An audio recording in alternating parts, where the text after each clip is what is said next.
Convido a igreja a abrir a palavra de Deus no livro de Deuteronômio, capítulo 6. Mais uma sessão desse texto. Semana passada nós vimos do verso 1 até o verso 9. E hoje nós veremos, se Deus permitir, a exposição do texto do verso 10 até o versículo 19. Deuteronômio 6, 10 a 19.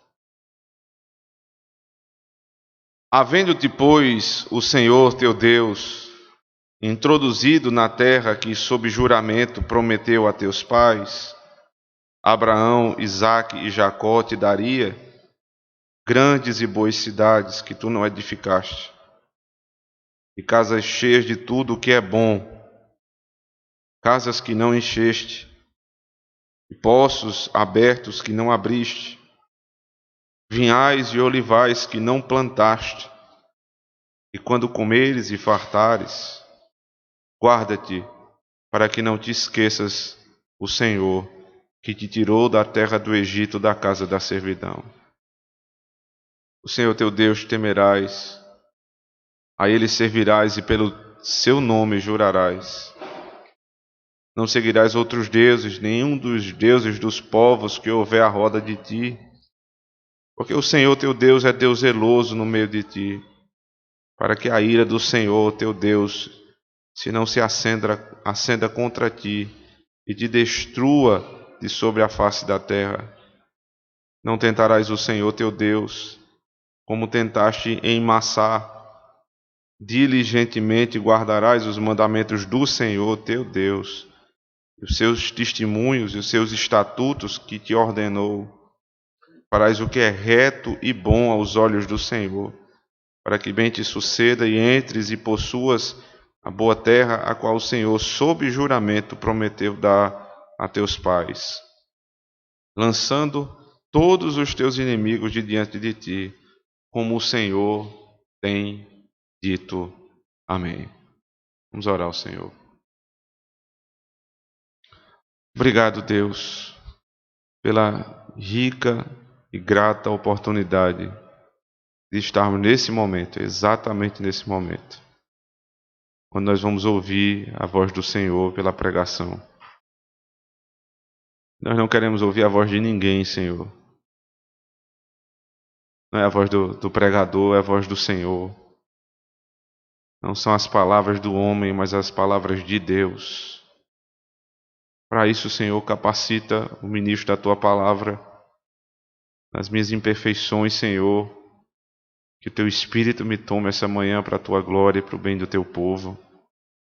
Que o mesmo Espírito abra o coração, o entendimento dos Teus filhos, para que a lei e o Evangelho sejam recebidos essa manhã. Dá-nos um coração novo no Senhor, por meio da pregação do Teu Evangelho na Tua lei.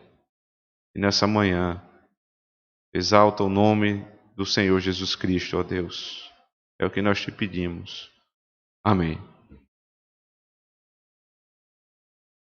Sempre que nasce uma criança numa casa e a família se alegra, os pais sabem que o nascimento de uma criança, de um bebezinho, é só o primeiro passo de uma longa caminhada. Uma caminhada dura e difícil. Para quem lembra especialmente do primeiro mês dos filhos, sabe como é difícil isso. O primeiro mês a gente já é avisado pelos pais, pelos amigos. Olha, se prepare que você não vai dormir. Porque é um mês muito delicado, a criança é muito novinha, muito delicada ainda, muito cheia inspira muitos cuidados. E aí você fica na esperança que no mês seguinte você vai dormir. E que a vida vai tornar ao normal. E só então você percebe que nunca mais o teu sono vai ser o mesmo. Porque você tem alguém que precisa de você e que depende de você quase tudo. Então os pais se dedicam muito na criação de um filho. E a maior parte desse esforço os filhos não sabem porque não lembram. Eles não se lembram que os pais passaram noites acordados, Eles não se lembram que os pais saíram de madrugada atrás de um médico porque o filho estava passando mal. Eles não se lembram que os seus pais se esforçam noite e dia para pagar a mensalidade cara do colégio, para não deixar faltar o pão dentro de casa. Eles se esquecem da responsabilidade que um pai tem em cuidar da alma do seu filho. Então esse indivíduo cresce, e aí agora ele está com 15, 16 anos, e o pai ou a mãe vai falar com ele, e ele diz: o senhor não sabe de nada, eu é que sei da minha vida. O senhor é muito antigo, eu é que sei o que eu devo fazer, eu já sou um homem, eu não preciso mais do senhor. Que palavras para machucar um pai e uma mãe são essas? Eu não preciso mais do Senhor. Eu sou independente. Eu fico pensando quando um pai passa por isso, o que é que ele imagina, o que é que ele lembra, o que é que ele pensa a respeito de uma criatura assim. Mas que alma, que natureza miserável nós temos, irmãos. Porque em uma hora ou outra da vida, todos nós fizemos exatamente isso com os nossos pais. Pensando que somos independentes e que temos condições de viver a nossa própria vida, desprezando tudo que o nosso pai e nossa mãe fizeram até ali, as noites de sono, as orações, o esforço para o trabalho. A maioria dessas coisas você não se lembra, porque você era muito pequeno, você não dá conta de quanto esforço se deu. E aí agora eu não preciso mais de você. Isso é o que mais machuca o coração de um pai e de uma mãe. Agora, qual é a diferença dessa relação com a nossa relação com o nosso Criador? Que nos formou no ventre da nossa mãe, que nos teceu ainda a substância informe, que nos deu pai e mãe. Veja, um pai e uma mãe, eles trabalham para o bem de um filho, mas o filho só tem um pai e uma mãe porque Deus deu. Então a nossa gratidão a Deus é maior porque a nossa vida depende dele. Os pais que nós temos foi porque Deus deu. E na hora que ele quiser, ele tira. E aqueles que perderam pai e mãe sabem exatamente do que eu estou falando. Porque agora não é mais tempo de dizer obrigado, meu pai e minha mãe. Não dá mais. Já foi o tempo. Quando um pai ou uma mãe morre e o filho é ingrato, ele vai carregar esse peso para o resto da sua vida. Por que eu não disse o que precisava dizer à minha mãe? Porque eu não cuidei do meu pai. Agora não é mais possível. A marca do cristianismo é a gratidão. A marca da impiedade é a ingratidão. Isso não se dá apenas numa relação de pais e filhos, mas amigos e amigos, entre igreja, pastores e ovelhas. Quão facilmente nós abandonamos os que nos deram o leite materno na igreja. Quão facilmente, a qualquer momento, eu posso jogar tudo para lá e morar lá do outro lado do mundo e fazer a minha vida longe da igreja. Porque essa é a minha proposta, esse é o meu objetivo. E aqui, quantos já pensaram nisso? Quantos não já pensaram nisso?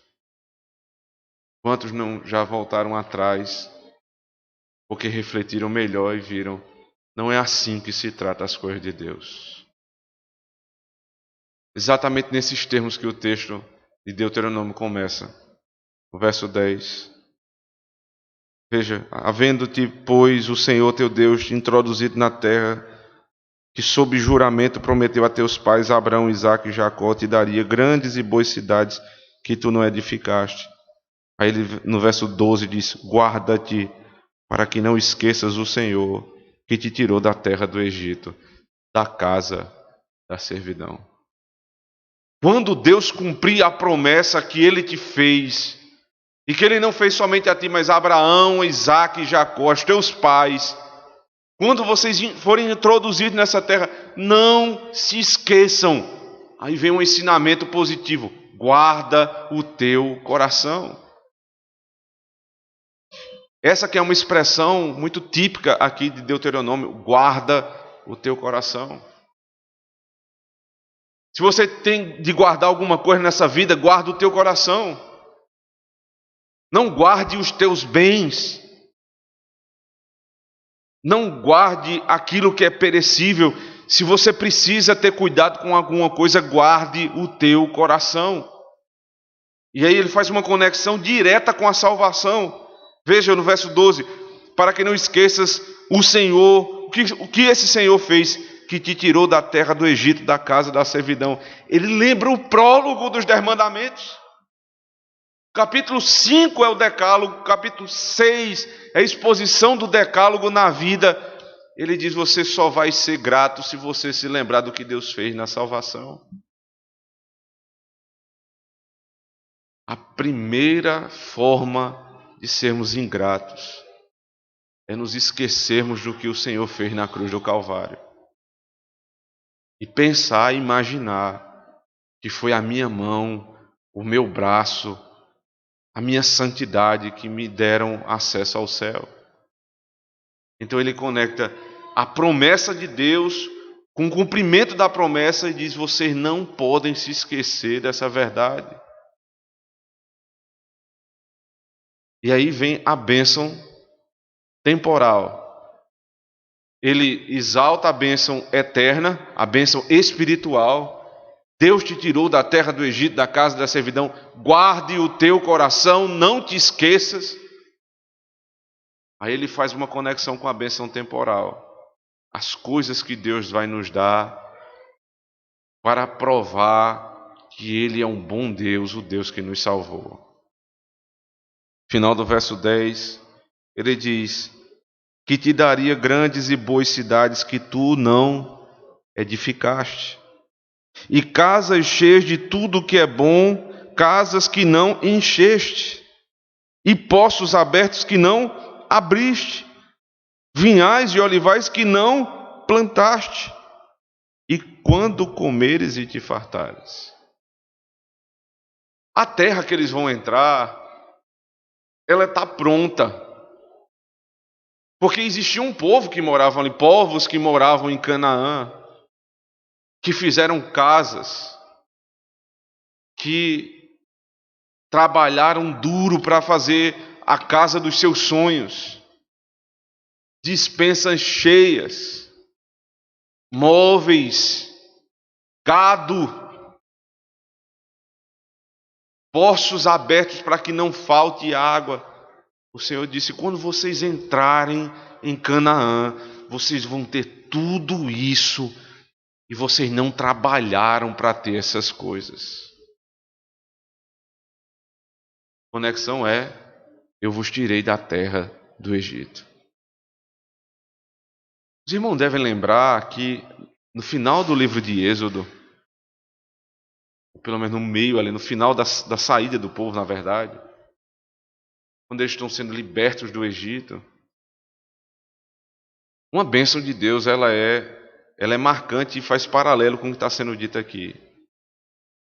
Depois de Faraó permitir com que Israel saísse do Egito, os egípcios, eles pegam os seus bens e suas joias e tudo o que eles tinham, e eles estranhamente eles dão na mão dos israelitas. Que coisa estranha. Você vai enriquecer um escravo? Foi o que Deus tinha prometido a esse povo. Vocês vão sair, Mas vocês não vão sair de mãos abanando, não. Vocês vão sair ricos do Egito. Porque a bênção espiritual, especialmente no Antigo Testamento, ela era exposta, ela era apresentada por bênçãos materiais. É por isso que você tem a narrativa de que Abraão, Isaac, Jacó, todos eram homens ricos. Por que eles eram homens ricos? Porque eles eram homens salvos. Isso era a forma de Deus falar no Antigo Testamento a respeito das bênçãos espirituais. Mas que fique claro, vocês não trabalharam por isso. Qual o conceito aqui? A salvação é de graça. Vocês não trabalharam para ter o que vocês têm na eternidade. Deus os tirou da terra do Egito. O que vocês fizeram para isso? Nada. Sejam gratos, porque tudo que vocês receberam foi de graça. Vocês estavam caminhando para o inferno. Deus desviou o caminho de vocês para o céu. Não te esqueças, guarde o teu coração. Essa é a mensagem aqui. Porque os nossos bens e as dádivas materiais e temporais que Deus nos dá, elas precisam servir a propósitos eternos. Porque os bens e as dádivas que o Senhor coloca nas nossas mãos precisam servir a propósitos eternos. Vejam o que os israelitas fizeram na saída do Egito, com essas joias que o Senhor deu. Eles estavam ao pé do monte Sinai e Moisés demorou um pouquinho, eles ficaram apressados, impacientes. Eles disseram: Arão, vamos fazer um bezerro de ouro para que nós possamos adorar a Yahvé. O que é que tem de mais? Nós vamos continuar adorando a Yahvé. Nós vamos usar os nossos bens para adorar a Yahvé, que Ele nos deu na saída do Egito. Só tem um problema. Nós vamos adorar do modo como Ele nos proibiu. Porque Deus é espírito e importa que os seus adoradores o adorem como Ele é, em espírito e em verdade. Eles vão fazer uma forma. Então, com os bens que Deus colocou nas mãos deles, eles poderiam servir a Deus com os bens temporais, dada a salvação que é eterna, e poderiam usar esses bens para a glória de Deus, para o enriquecimento do reino de Deus. Mas eles pegaram os bens materiais para propósitos materiais, maquiado do que é espiritual. Como nas igrejas neopentecostais, onde as pessoas vão todo domingo esperando receber um bem material. Com que propósito? Para usar em coisas desse mundo. Porque não é pecado esperar que o Senhor me enriqueça e trabalhar para ficar rico. Na verdade, ninguém trabalha para ficar pobre, até onde eu saiba. Em maior e menor medida, todos nós trabalhamos para ficar um pouco mais ricos. O problema é o que eu vou fazer com aquilo que Deus me deu. Porque se eu vou para a igreja para ouvir o pastor dizer: se você vier 7 semanas seguidas, você vai resolver o problema da sua casa. Aí uma igreja fica cheia, 7 semanas, a campanha do casamento. Uns querem casar e outros querem resolver o problema que já está feito no casamento. Por que isso não pode ser assim? Porque a finalidade da minha vida não é o casamento. A essência da vida cristã não é o casamento. O casamento é um acidente da vida cristã. É um acessório da vida cristã. Não é o principal. O principal da vida cristã é a minha vida com Deus, o meu casamento com Cristo. Então, se eu resolver meu casamento com Cristo, então o meu casamento com minha esposa vai ser resolvido. A criação dos meus filhos vai ser diferente. O meu emprego vai ter outra conotação. Porque os bens materiais e temporais precisam servir a propósitos eternos. Lembrando, bens estes pelos quais eu não trabalhei, mas Deus me deu. Poucos meses, numa conversa entre os presbíteros da igreja, nós estávamos falando a respeito de como nós trabalhamos e muitas vezes não vemos o fruto do nosso trabalho.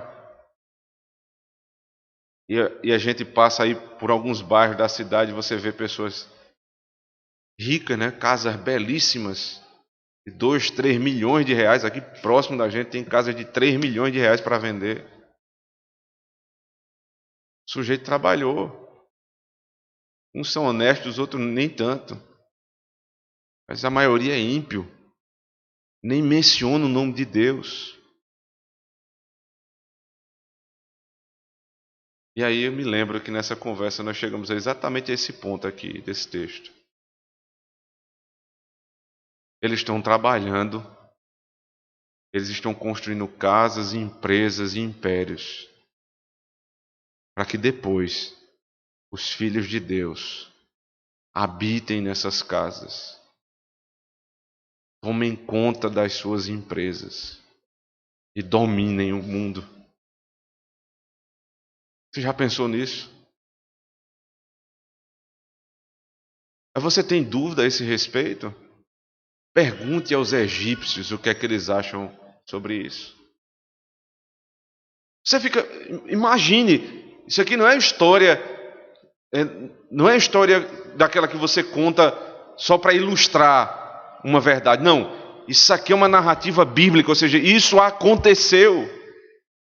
Se você perguntasse aos egípcios o que deu na cabeça deles para pegar os bens que eles tinham e entregar nas mãos de Israel, como é que você explica? Porque eles também tinham famílias, eles também tinham esposa, também tinham filhos. Eles trabalharam duro por aquilo ali e eles pegaram tudo que construíram e deram nas mãos de um povo que era escravo deles. Como é que você explica? E aqui o texto está dizendo, Canaã. Eles têm casas que eles se mataram de trabalhar. Mas sabe quem vai habitar? São os crentes. Eles têm fazendas cheias de gado.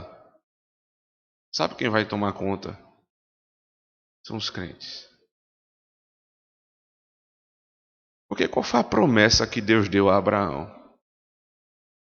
Ele subiu com Abraão no monte e disse: Abraão, olha para um lado, olha para o outro, olha para o norte, para o sul, olha em todas as direções. Lembra o que foi que ele disse? Toda a terra é tua. Mas não é uma parte da terra que é tua, toda a terra é tua. Aí Ló escolheu as campinas do Jordão, é de Abraão. E o deserto é de Abraão. E o mar é de Abraão. E a beira-mar é de Abraão. Tudo é de Abraão. Quem somos nós? Nós somos filhos de Abraão pela fé. Tudo que é dele é nosso. Linguagem do apóstolo Paulo para falar a respeito da salvação. Na carta aos Efésios, capítulo 1. Bendito o Deus e Pai do nosso Senhor Jesus Cristo, que nos tem abençoado com toda sorte de bênçãos, ou seja, toda sorte de riquezas espirituais nas regiões celestiais em Cristo. É riqueza. Ninguém aqui é pobre. Ninguém é pobre se tem Cristo, porque foi enriquecido nele.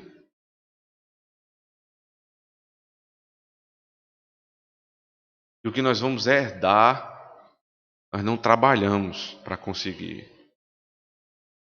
Os ímpios trabalham e se matam para ter o que tem, pelo avanço da igreja, tudo ser dado aos crentes. Pela obra de Cristo, tudo será dado por nossa herança. Esse mundo é teu. Você entende? Eles são inquilinos dos nossos imóveis. Eles arrendaram as empresas. Eles andam em carro locado. Mas não é para você olhar para essas coisas e ficar pensando nelas como uma bênção em si. Porque você tem o céu. E por ter a bênção eterna, essas coisas menores também nos serão dadas. Então o meu coração vai se enchendo de gratidão. Não te esqueças. Guarde o teu coração para não pecar contra o Senhor. O texto no verso 13 diz assim: o Senhor teu Deus temerás, a Ele servirás e pelo seu nome jurarás. A exortação, 3 verbos: temor, serviço e juramento. Temor, serviço e juramento. Ao Senhor teu Deus temerás. Depois ele vai dizer lá no verso 16: não tentarás o Senhor teu Deus como tentaste em Massá. Temam a Deus, não tentem a Deus. O que é o temor de Deus? Diz Salomão, é o princípio da sabedoria. Então, quando um homem quer ser sábio, ele primeiro tem que temer a Deus. Porque o temor a Deus é o princípio pelo qual eu fujo do pecado. E não fujo do pecado com medo simplesmente de ser castigado. Eu fujo do pecado com temor para que eu não entristeça o meu Senhor. Então eu quero alegrá-lo, eu quero fazer o que dá prazer a Ele. Então eu temo a Deus e fujo do pecado. Consequentemente, eu não tento o meu Senhor. A palavra que é usada para temor e sabedoria, aliás, sabedoria lá em Provérbios, a sabedoria nada mais é do que você ter a capacidade de aplicar o conhecimento a uma situação prática. Isso é ser sábio. É você aplicar o conhecimento a uma situação prática. Interessante que a palavra sabedoria também, em outra palavra que é usada no hebraico, tem como raiz a ideia de discernir entre 2 caminhos, que é exatamente o mesmo sentido. O que é você aplicar o conhecimento a uma situação prática? Entre 2 caminhos, você saber decidir qual é o correto e qual é o errado. Isso é ser sábio. Ter conhecimento é ter informação. Ter sabedoria é saber usar a informação na causa prática. Então, se eu tenho temor, eu sou sábio. É o primeiro princípio da sabedoria. Porque cada situação prática vai ser levada em consideração a lei de Deus. Eu não vou discernir um caminho do outro segundo os meus mandamentos, mas segundo os mandamentos do Senhor. Isso é um remédio contra a ingratidão. É saber tomar decisões com temor no Senhor e, consequentemente, com sabedoria. Porque se eu não quero desagradar a Deus, eu lembro das suas promessas e da sua lei, então eu tomo sempre a decisão que agrada o Senhor. O temor que me leva à sabedoria. Mas quando eu não tenho temor, isso me leva à tentação. Esse versículo é exatamente o versículo que é usado por Cristo lá em Mateus capítulo 4, na tentação do Senhor. Abra comigo, por favor.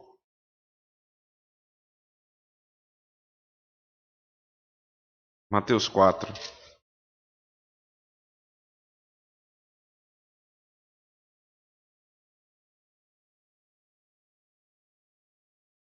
A seguir foi levado Jesus pelo Espírito ao deserto para ser tentado pelo diabo. Depois de jejuar 40 dias e 40 noites, teve fome. Então um tentador, aproximando-se, lhe disse: Se és filho de Deus, manda que estas pedras se transformem em pães.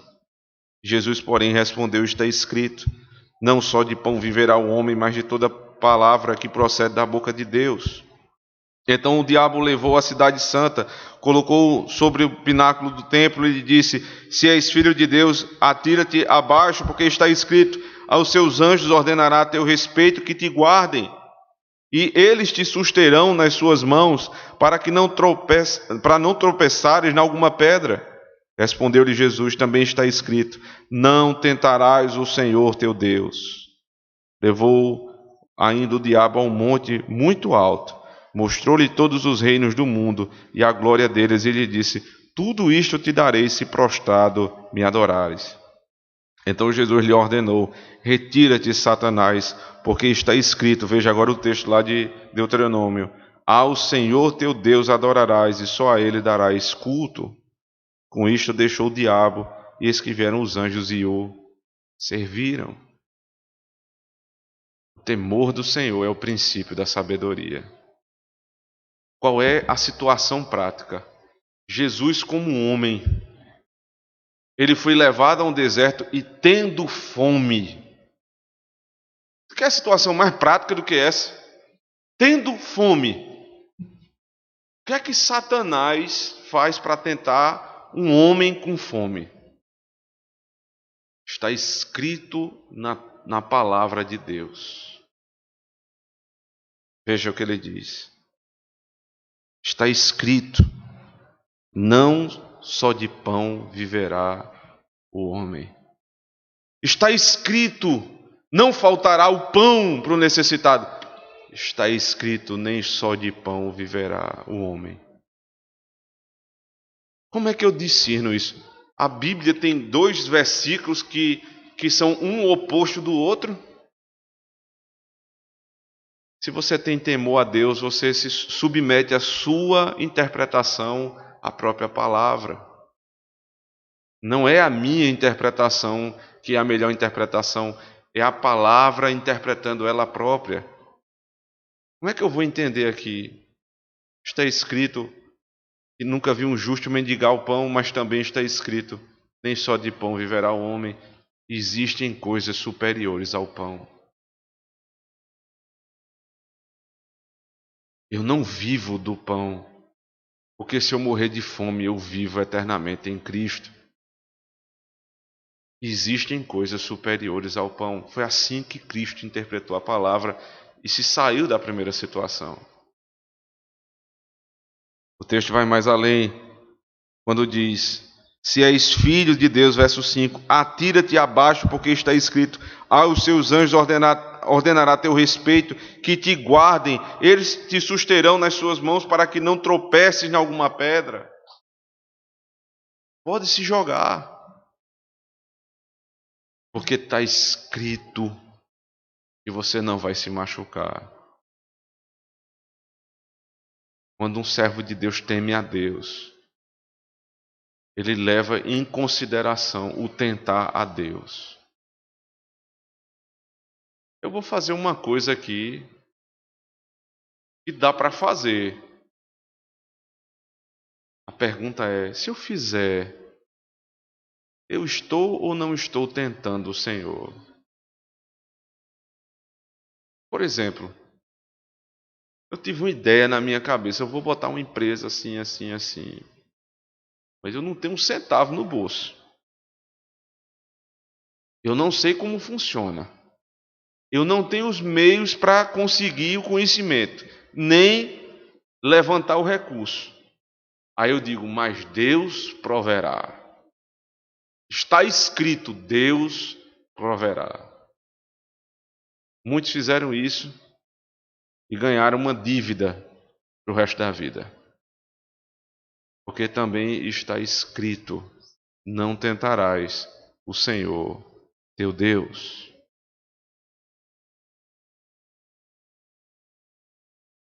Eu quero me casar, Deus dá os princípios para o casamento.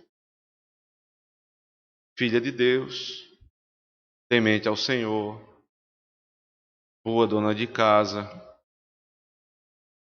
trata bem os pais. Aí eu conheço uma menina, e ela é muito bonita, e ela aparentemente é uma moça educada, e eu começo a namorar com ela. Aí eu digo, o que é que tem? Porque é uma pessoa boa. Aí eu começo a olhar. Não quer nada com Deus, desrespeita os pais, me influencia para o que é ruim. Mas vai dar certo. Porque tem que dar certo. Por que tem que dar certo? Porque é o que eu quero, que é o que eu quero tem que ser. Porque está escrito que Deus uniu, não separe o homem. Também está escrito: não tentarás o Senhor, o vosso Deus. Nós poderíamos passar amanhã aqui dando exemplo de bobagens que nós fazemos. Deus proverá. Deus vai me ajudar. Eu vou fazer, mas Deus vai me ajudar. O que é que a Bíblia diz a respeito? Não, está errado, mas eu vou fazer assim mesmo. Não tentarás o Senhor vosso Deus. E aí vejam que são coisas... Sempre Deus está nos levando a provações que são com coisas menores. É o pão. Se coloca numa situação difícil, aí Satanás vai lá no X da questão. Ele deixou para o final. O final é: se você prostrado me adorar, eu vou te dar um mundo. O que foi que a palavra de Deus disse?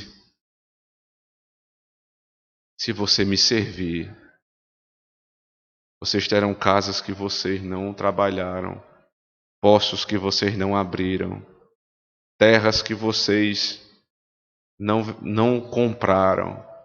Se vocês me servirem, a quem você vai servir? Cristo disse: não, ao Senhor teu Deus servirás, e só a Ele prestarás culto. Como é que você é retirado do culto? Quando você prefere o pão do mundo do que o pão que é dado por Deus. Quando você se coloca em situação de risco, quando Deus diz não faça. Satanás não chegou para Eva e disse: abandona o teu Deus e me segue. Ele disse: Deus não é tão bom assim, porque se ele fosse tão bom, ele tinha dado todas as árvores do jardim. No final ele disse: certamente não morrerás. O que Deus está dizendo é mentira.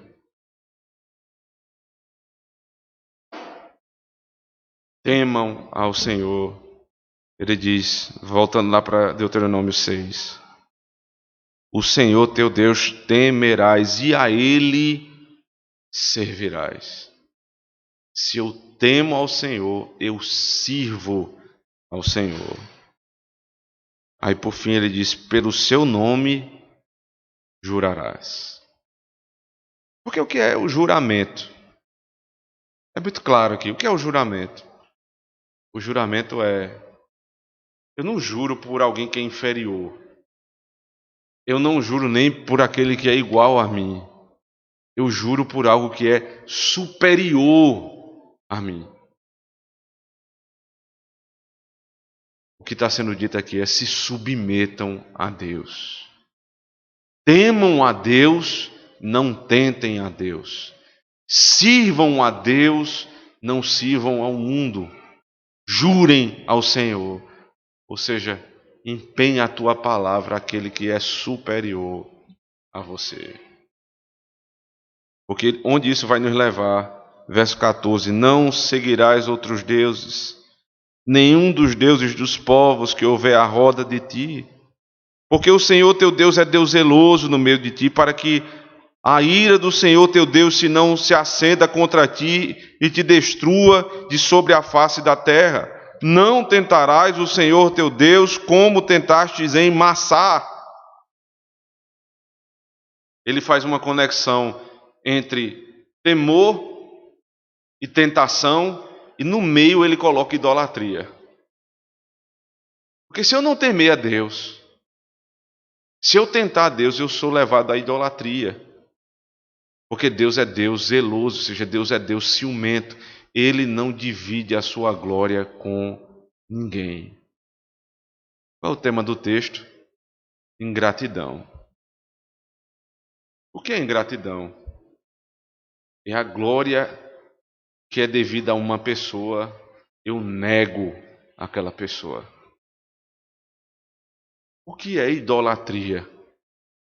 Eu pego a glória de Deus e dou a um ídolo. E sabe por que nós fazemos isso? Porque nós estamos dizendo indiretamente, porque Deus não está nem aí para mim. É por isso que ele cita lá, veja aqui, verso 16: Não tentarás o Senhor teu Deus como tentastes em Massá.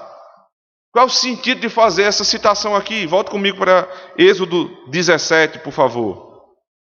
Êxodo 17, verso 7.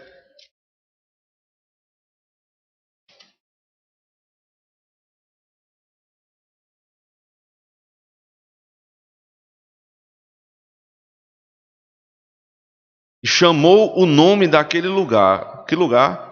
Massá e Meribá. Por causa da contenda dos filhos de Israel. E porque tentaram ao Senhor, dizendo... Veja, só antes de a gente ler a última parte. Qual é a tentação aqui? Eles não tinham água, eles queriam água. Moisés tira a água da rocha. Então parece que o conceito é ligado diretamente à incredulidade. Ou à impaciência. Mas veja o que é que ele diz. O que é que eles diziam? Está o Senhor no meio de nós ou não? O princípio lá do coração era, o que estava na raiz do problema era, Deus não está conosco. Ele nos tirou do Egito, mas Ele nos abandonou no deserto. Moisés tira a água da rocha, porque Deus já nos abandonou. E eu começo a confiar mais nos líderes da terra do que naquele que me tirou do Egito. Não tentem ao Senhor como fizeram em Meribá e Massá. O que isso quer dizer? Não duvidem da presença de Deus.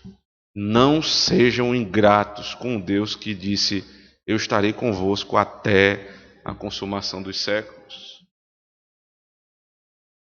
Essa é a raiz do nosso problema de ingratidão, porque achamos que Deus nos abandonou. Voltando lá para Deuteronômio 6, agora vem a ordem: diligentemente guardarás os mandamentos do Senhor, teu Deus, e os seus testemunhos, e os seus estatutos que te ordenou. Farás o que é reto e bom aos olhos do Senhor, para que bem te suceda, e entres e possuas a boa terra, a qual o Senhor, sob juramento, prometeu a teus pais, lançando todos os teus inimigos de diante de ti, como o Senhor tem dito. Aqui é outro aspecto da mesma verdade. No começo vocês vão entrar numa terra que vocês não compraram, vão ter casas que vocês não construíram e poços que não abriram. Agora vocês vão entrar e Deus vai dar os inimigos na tua mão. Vocês vão para a guerra, mas os inimigos já foram dados na tua mão. A graça da salvação, no começo do texto, e agora a batalha da santificação. Quando Paulo diz na carta aos Filipenses, capítulo 2, verso 13, desenvolvei a vossa salvação. Mas como é que eu posso desenvolver minha salvação?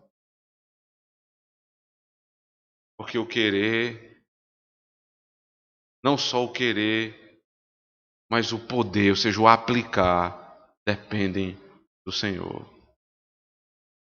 Desenvolvei a vossa salvação, mas não desenvolvam sozinho, na dependência do Senhor. Vocês vão entrar e vocês vão ter que passar por uma guerra. Mas eu já adianto para vocês, eu estou entregando todos os teus inimigos nas tuas mãos.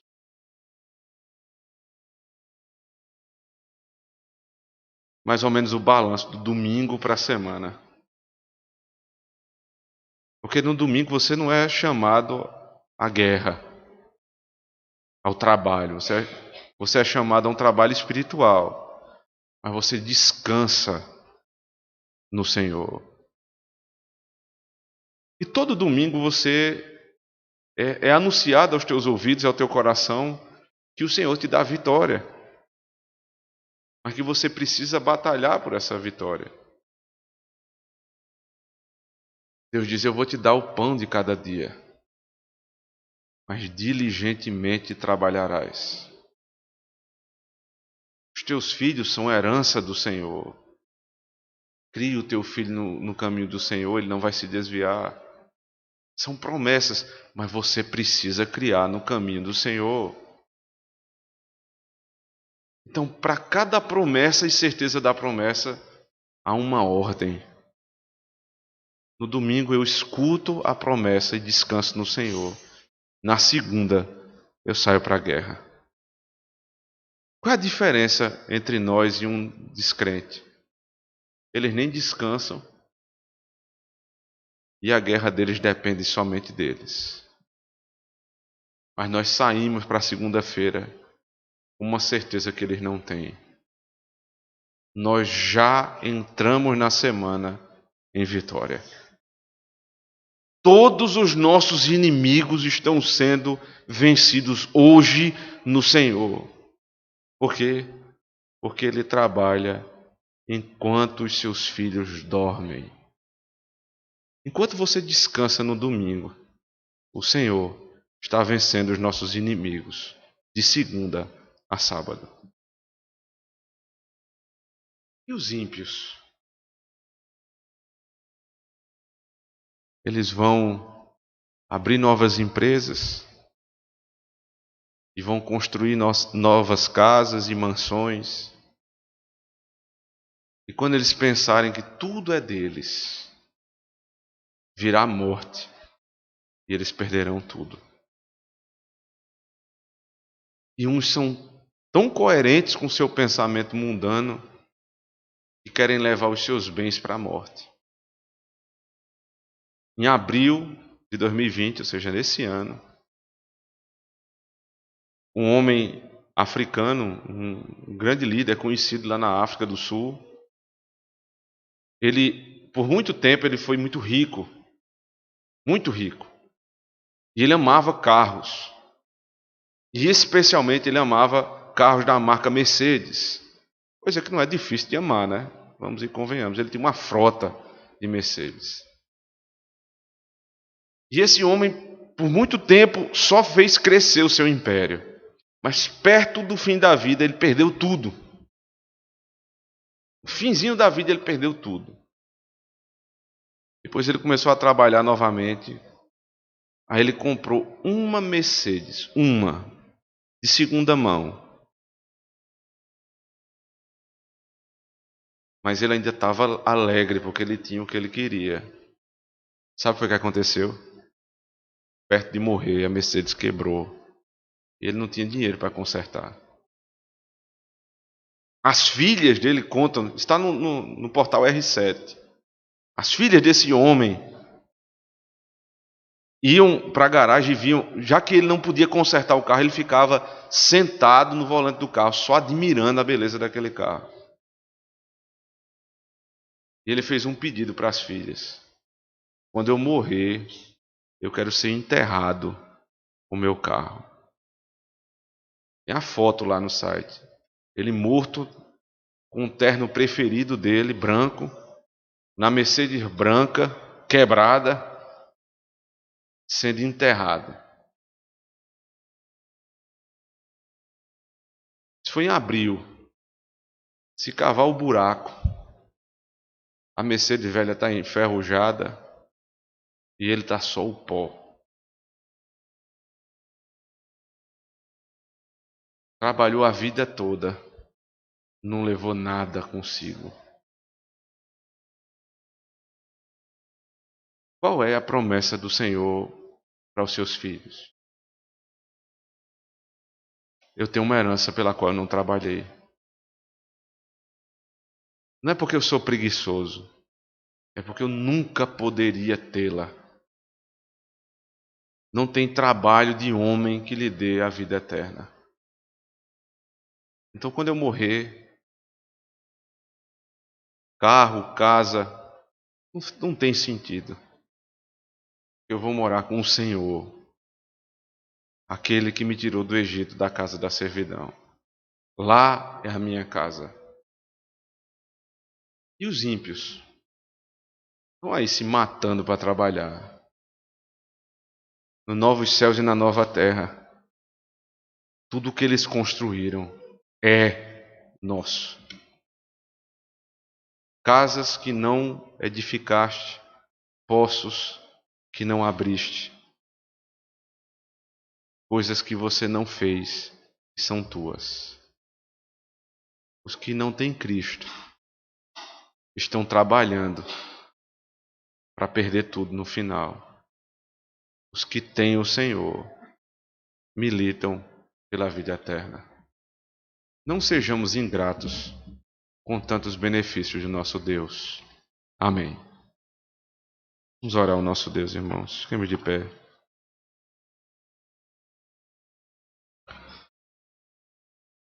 Nós só temos que agradecer ao Senhor, porque todos os maiores bens da nossa vida são eternos. Não há nada, Senhor, pelo qual nós podemos trabalhar que será usufruído na eternidade. Mas o Senhor nos deu uma casa para morar contigo, família, que é a igreja, irmãos, um poço de onde jorra água viva e uma árvore que traz o fruto da vida eterna. Que maravilha, Senhor, é poder te servir. Perdoe-nos, Senhor, se falta temor no nosso coração. Se nós tentamos o Senhor pela nossa ingratidão. Tenha misericórdia, Senhor, porque afrontamos a tua glória. Ó Deus, se há alguém que nos ouve, não conhecia Cristo e que trabalhava tanto pensando que ia alcançar alguma coisa com o seu braço, essa pessoa possa se render ao Senhor e mencionar o nome do Senhor no seu coração, para que seja agora colocada na herança que o Senhor tem para o teu povo. Casas que não edificamos, poços que não abrimos, impérios, Senhor Deus, que não construímos. Tudo é nosso no Senhor. Obrigado, nosso Deus. Amém. Vamos agradecer a Deus cantando o Salmo